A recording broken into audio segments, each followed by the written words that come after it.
model was not going to work forever because power and authority, even conflated, are not leadership. Plenty of people have had both and dramatically, sometimes tragically, failed to lead. A good example would be the wimpy little Dauphin that the charismatic Jeanne d'Arc had to rescue, and etc. So this came apart in the Enlightenment. John Locke came along and blew the foundation for the traditional leader out of the water. We are all, as Americans who are in this society, we are born and bred John Lockeans. It's imprinted in our DNA more deeply than we realize. I'm sure you're familiar with his basic tenets. Man is born neutral, equal in terms of natural rights, rational, governed by rational self-interest. And because he's governed by rational self-interest, he figures out pretty quickly that he can promote that interest better by cooperating with a group that is operating on agreed-upon rules. He's saying that he says human beings make governments. We're so Lockean that in my classrooms anyway, I have a very hard time getting students to see what a profoundly revolutionary statement that was. Because they say, well, of course governments are made by people. Who else do you think makes them? Polar bears? But it was profoundly revolutionary. So once human beings began to take into their hands making their own institutions, their constitutions, their representative assemblies, and along with that you get the ever-proliferating bureaucracies that we know so well. You had a whole different model of leader. Locke also said people have to turn over some of their liberty to the government so that it has enough power to do its job, which includes protecting your rights. But once you do that, you have to watch that government like a hawk, because power corrupts. And all my students can parrot back to me. Power corrupts, and absolute power corrupts absolutely. What Locke has actually set up is a somewhat adversarial, at least wary, if not downright adversarial relationship between the leader and the led. And that is very deeply inculcated in us as well, I think. I've been impressed by the work of James McGregor Burns, who wrote a seminal book called Leadership. I say if you're only going to read one book on leadership, that's a good one. It's hefty. It's a good one to read. He said two things. First of all, that leadership is not a thing or even a behavior. It's a relationship, and Rosalind talked on that. A leader is someone who engages with the followers in a very meaningful process. And you can't understand a leader without understanding the followers that go along with this. So he also added the concepts of, there's two kinds, the transactional leader. This is pretty standard. Vote for me, get me in office, I'll lower your taxes, stop the war, build you a new school, fix the roads, whatever it is. You tell me what you want, as long as you vote for me, I will get it for you. There. Not that a transactional leader can't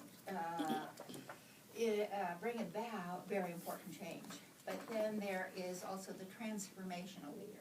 This is a whole different kind of leader who engages so deeply with his followers because he has a vision, a moral vision. He said the transformational leader must be a moral leader. And he connects to the ideals and aspirations of his followers in such fused ways that first of all, enormous energies can be released for action for good. And the leader will shape, lead, direct, facilitate these forces in a meaningful way, so that both the leader and the led, the followers, their purposes are fused, their energy transforms both into a higher level of thinking, of action, etc. The followers themselves become leaders and agents in the whole process there. This transformational leader sounds very much like Weber's charismatic leader, which is all well and good, but we all know from the 20th century that there are two kinds of charismatic leaders. Burns cites Gandhi as an excellent example. Also, Franklin Roosevelt, Wilson, Martin Luther King, etc. But there's a different kind of transformational leader or charismatic leader too. There's the Hitlers and the Mussolinis, etc. How are we going to understand them? They too release enormous energy in their followers and become very powerful. I think either we're going to have to look at positive transformational leaders or negative transformational leaders, or we can make a useful distinction between a transformational leader like a Gandhi or a Roosevelt or a Martin Luther King and a despot or not a despot, a demagogue. A demagogue taps into, fuses with very different kinds of emotions: fear, anger, even the latent tendency of violence that is in everybody, frustration there. So here, when we're evaluating leaders, we have to look at the followers. Who's following them and why? What is the leader eliciting in the followers there? I think it's very different. And Burns will argue Hitler becomes a despot very quickly. Once he's in power, he doesn't just he begins to implement his plan, but that's not the same as routinizing a vision. After he's in power, his followers to him are no longer they aren't personal.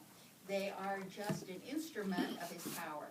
Not any different as far as he's concerned from his Air Force, his Gestapo, his submarines, etc. He sees them totally impersonally, where it was very different for a real transformational leader. And looking at the people who follow I'm going to say the demagogue or the negative charismatic leader, I've been very impressed with the work of Eric Hoffer, who the stevedore philosopher, as it were. He wrote a very interesting book called The True Believer, and he talks about the kinds of people who are drawn into that kind of movement. People who feel that their lives have been damaged, frustrated, spoiled in some way, so that they want revenge. They can throw their lives away because it doesn't matter to them anymore in an ultimate sense, and they can get some revenge from what they see as wrongs. That is as far as it goes. How does this, what implications should we draw for us in America generally and in academia in particular? I think that because we are so Lockean, we are, I think I made up the word Lockean, but we're so Lockean that we are constitutionally wary, if not absolutely antagonistic to power. We Americans resist, we're a strange breed. On one hand, we resist orders reflexively, but we'll volunteer for anything. De Tocqueville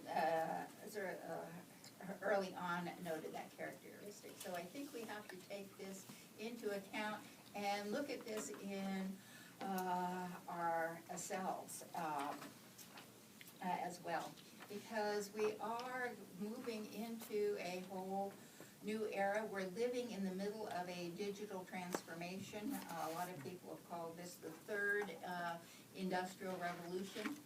Things are changing so fast we can't even really see the full contours of what the future is going to be like. One thing we do know is that human beings are connected to each other digitally, and information flows interpersonally in a way that has never had before.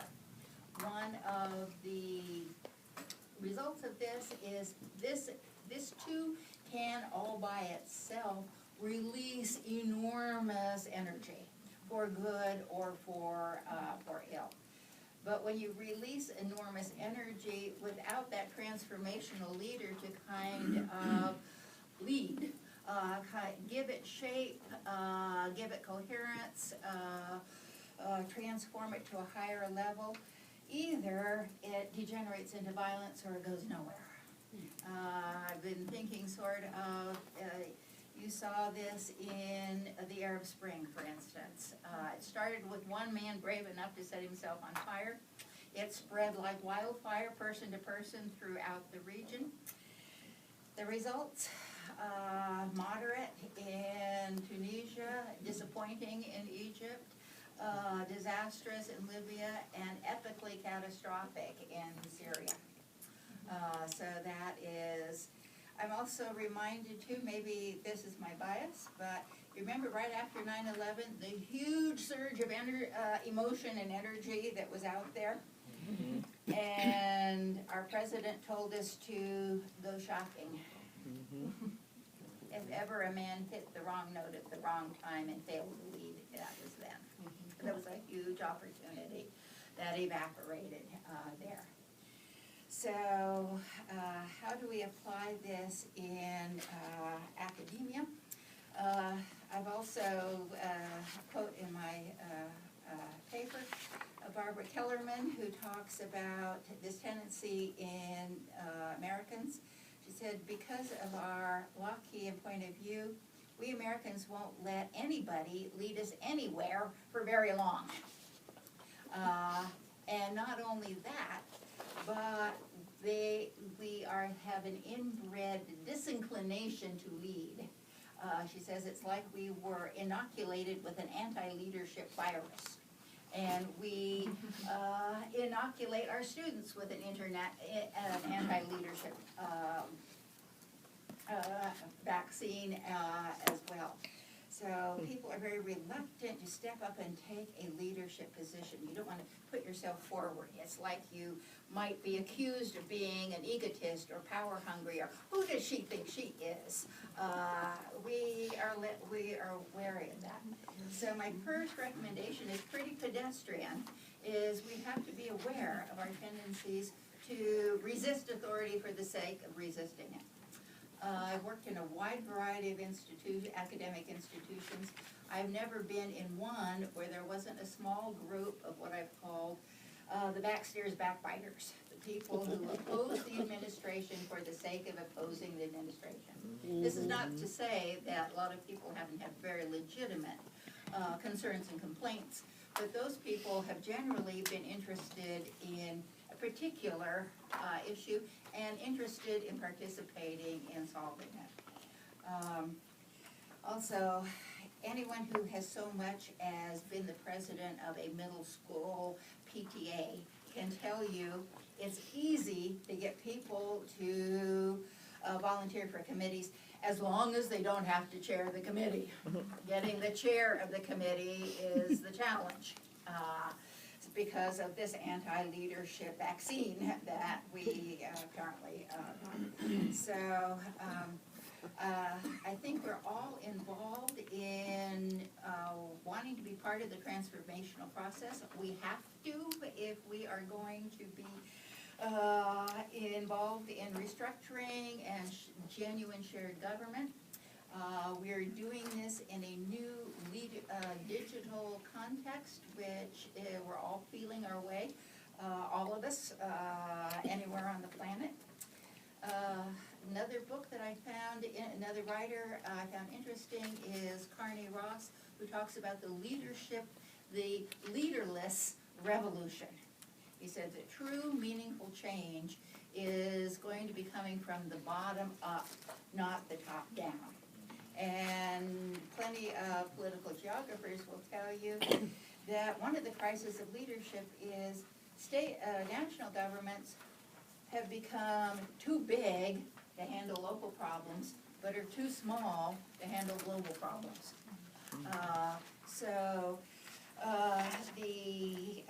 The real change is going to come from the bottom up. Everyone taking agency into their own hands, cooperatively, congenially, in a new way. It's very easy to get people excited about projects and ideas and whatnot, but it's very easy for that energy to dissipate. I'm reminded, most of you are old enough, my students aren't, old enough to remember Pogo in the comic strips, and his famous statement, "We have met the enemy and he is us." So what I'm suggesting here is that in this new paradigm that we're in, understanding leadership and what it involves, understanding what dynamic and creative, productive followership is too, we have to resist the tendency to oppose for the sake of opposing, to our reluctance to lead in small areas or big areas, particularly the small areas. I've been encouraged at our own college seeing, I give the administration credit, they're really trying to make this a participatory effort in deciding how restructuring should go and cost savings should go. It's hard, it really is hard. It takes a lot of work, it takes patience, it takes time when you don't have time. No academics have extra time in their schedule. You have to be patient with each other when you're all stressed and overworked. And then working out mechanisms for follow-through is one of the key critical challenges. We have some professors who've been working on what they call project mapping, which is a good way of taking a project, here's the goals, here, and mapping out the process with checkpoints along the way. Have we done what we said we were going to do? If not, what are the blocks, et cetera. And so this is one of the interesting new ideas and the kinds of things that I think that we need to work on. Also, there in the bibliography there is a collection of essays called Non-Hierarchical Models of Leadership for Higher Education. And there have been, and a lot of, some of the models talk particularly about working with students and teaching students to be non-hierarchical leaders, cooperative leaders. It's not just academia and not just the nation that needs this, but this is, we're told, this is what business is looking for. Business is looking for people who can coordinate and cooperate and make groups work effectively with this kind of leadership that comes from the ground up. So although it may seem somewhat simplistic, I'm going to end by rephrasing Pogo and saying, we have met the solution and it is us. So let's go.